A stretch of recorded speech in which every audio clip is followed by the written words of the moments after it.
Hola, ¿cómo están? Espero que estén muy bien. Voz pasiva, ¿cuándo y cómo? Vamos a ver cómo y cuándo usar la voz pasiva. Entonces, para empezar, les quiero mostrar una serie de frases muy comunes que todos usamos todos los días y quiero que piensen cómo las dirían ustedes en inglés.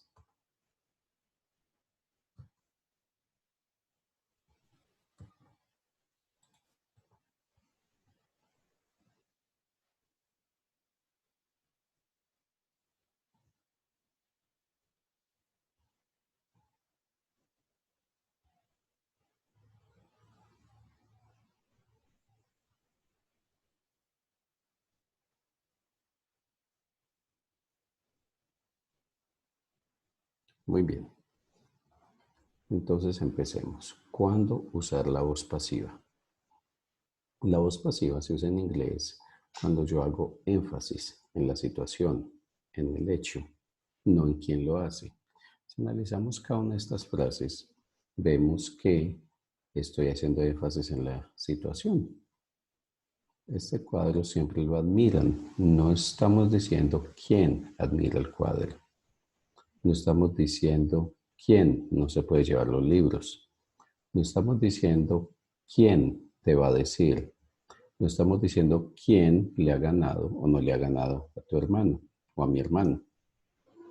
Igualmente tampoco estamos diciendo quién no le debe comer a los pollos y así sucesivamente. Entonces lo primero que hay que tener en cuenta con la voz pasiva es que se usa en este tipo de casos cuando yo quiero hacer énfasis en la acción, en la situación. ¿Sí? Ahora, vamos a ver cómo se hace o cómo dirían estas oraciones en inglés. La respuesta correcta.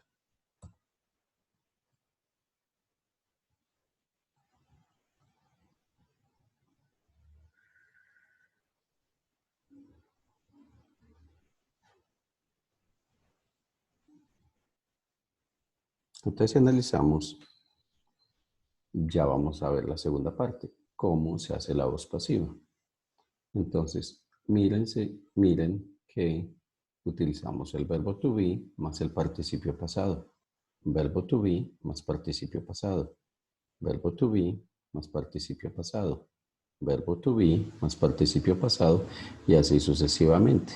Porque esa es la esencia de la voz pasiva, esa es la estructura principal de la voz pasiva.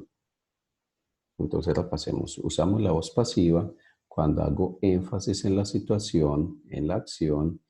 Y segundo, se usa o se forma utilizando el verbo to be más el participio pasado del verbo principal. Entonces vamos por partes.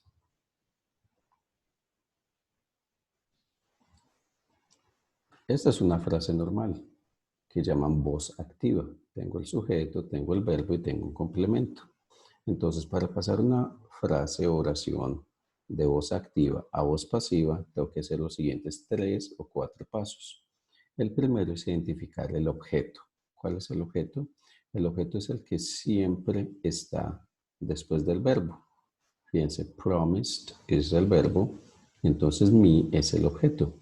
Ahora, hay frases o oraciones que tienen dos objetos. Acá tengo un objeto que es una persona y tengo un objeto que es un objeto, valga la redundancia. Objeto en términos gramaticales, en español se le llama complemento directo, complemento indirecto, pero eso es otro tema. Entonces, cuando tengo este caso, que tengo una persona y una cosa, preferiblemente coloco la persona como sujeto de la voz pasiva. I. Me se vuelve I, obviamente, porque está en posición de sujeto. El segundo paso es colocar el verbo to be más el participio pasado del verbo principal. ¿Por qué se coloca was? Porque esta frase está en pasado. El verbo to be siempre va a conservar el tiempo de la frase en la frase original o en la voz activa. Entonces, primer paso, objeto se vuelve sujeto. Segundo paso, verbo to be más participio del verbo. Y tercer paso, el resto de la oración. Me prometieron un regalo de cumpleaños. Ahora, un cuarto paso podría ser eliminar este they. Este they desaparece. por eso no se coloca. Si se necesitara, habría que colocar la famosa by phrase, by them. Pero como les digo, en la mayoría de los casos no se coloca, porque precisamente ese es el objetivo de la voz pasiva, eliminar este sujeto y hacer énfasis en la situación. Ahora, si yo comienzo la voz pasiva por la cosa, entonces lo haríamos así. Coloco la preposición to en medio de los dos objetos, de la cosa y la persona. A book was promised to me for my birthday. Y el sentido es el mismo. Me prometieron un libro de cumpleaños. Entonces vamos a ver si pueden hacer las siguientes oraciones. Les voy a dar 5 segunditos.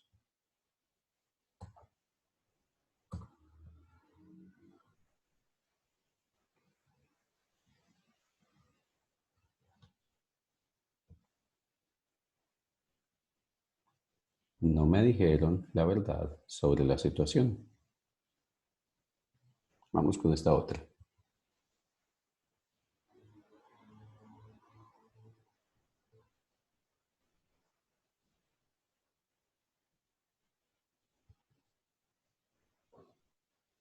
Mañana se la llevan para el hospital.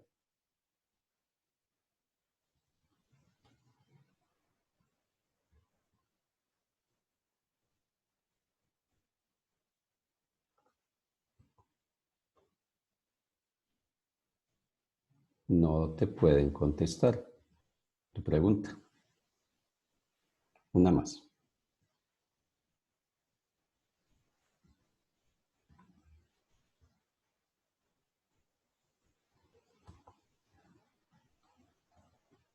Acá, como es una pregunta, obviamente ustedes ya saben que el verbo to be se coloca al principio. ¿No te dijeron que estuvieras aquí a eso de las 6? Y finalmente otra pregunta.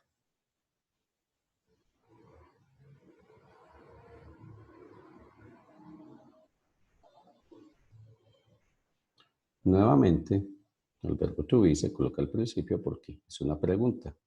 ¿Alguna vez te enseñaron a comportarte, a manejarte bien? Ahora, hay casos en que tenemos dos voces pasivas dentro de una misma oración. Fíjense que acá tengo una oración, somebody has locked the box, es la primera, y la segunda, I cannot open it, unida por la conjunción and. Entonces, muy sencillo, se hace el mismo proceso. A la primera frase le aplico la voz pasiva y a la segunda frase le aplico la voz pasiva y queda así.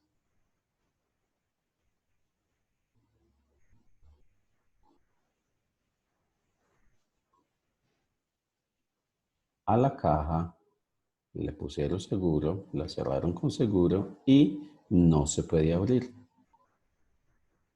¿Ok? Entonces ahora el turno de ustedes.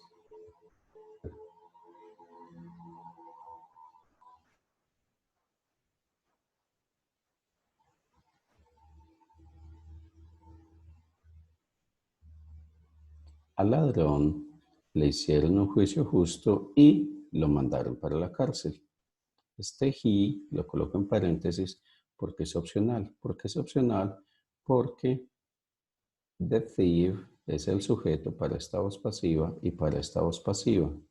Cuando tengo un and, quiere decir que estos dos verbos van en la misma categoría. Entonces este sujeto sirve para las dos voces pasivas. Por eso está en paréntesis, es opcional. Otro ejemplo.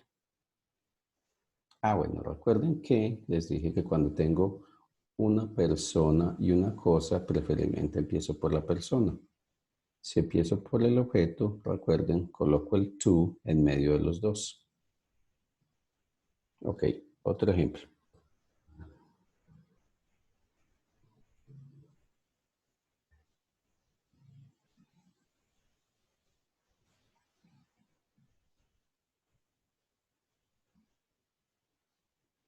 Nos deberían decir qué tanto se espera de nosotros.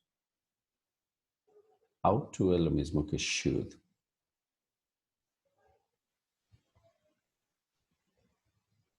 Ahora, acá ya no tenemos dos voces pasivas, tenemos tres voces pasivas.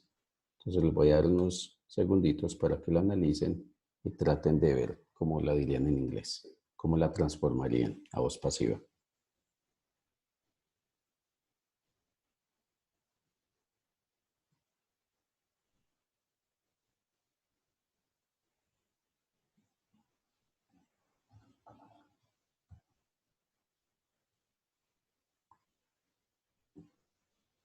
No lo hubieran mirado, no se hubieran quedado mirándolo si le hubieran dicho con anticipación qué tipo de prendas de ropa había que ponerse.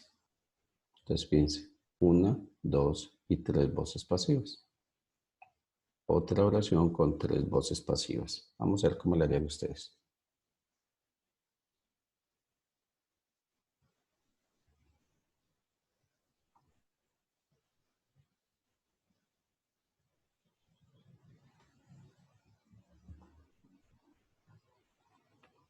Naturalmente, se espera de usted que se interese en el trabajo que se le ha ofrecido.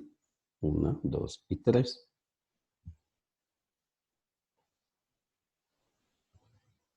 Finalmente, si quieren pues más ejemplos de voz pasivas, en este video les sugiero que lo busquen y acá hay 17 casos de voz pasiva. 17 casos de voz pasiva.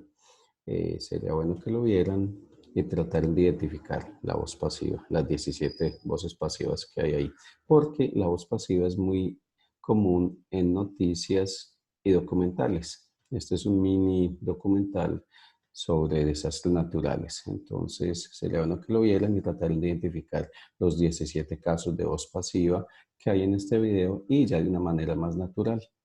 Espero que les haya gustado este video y les haya aclarado las dudas con la voz pasiva.